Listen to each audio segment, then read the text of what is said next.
Hello, in this video I'm going to show you how to create a WhatsApp backup on POCO M8.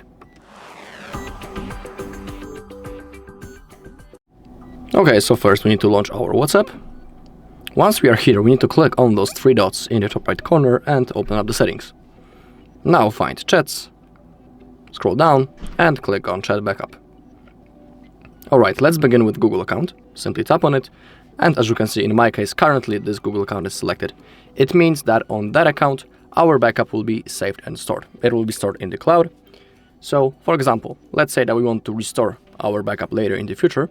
So it will mean that we will have to be signed in into the same Google account that we have selected right in here, right now, during the backup process. Of course, if you're interested, you can click on Add Account, then simply sign in into another Google account, and you'll be able to add it right in here.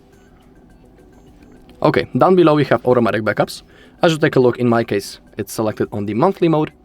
So now the backup will be automatically made each month, and I don't need to do this manually. That is pretty convenient and comfortable feature. If you want, you can pick other modes such as daily, weekly, only when I tap backup, or you can completely turn it off. It is up to you.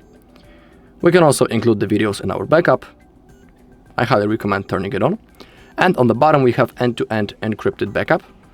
It's an extra security feature. It is not necessary to turn it on, but if you choose to turn it on, you'll be able to create a unique password that you'll need to type in the future if you want to restore your backup. But be aware that if you create that password and when you forget it, you won't be able to restore your backup and everything will be lost. So if you choose to create it, simply don't forget it. But just like I'm saying, it's not necessary.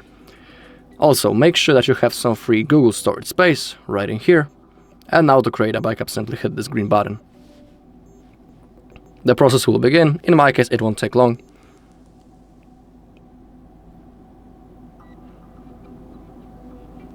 Okay, next to last backup sentence, we can see it's the same, so it's confirmation that everything went successfully.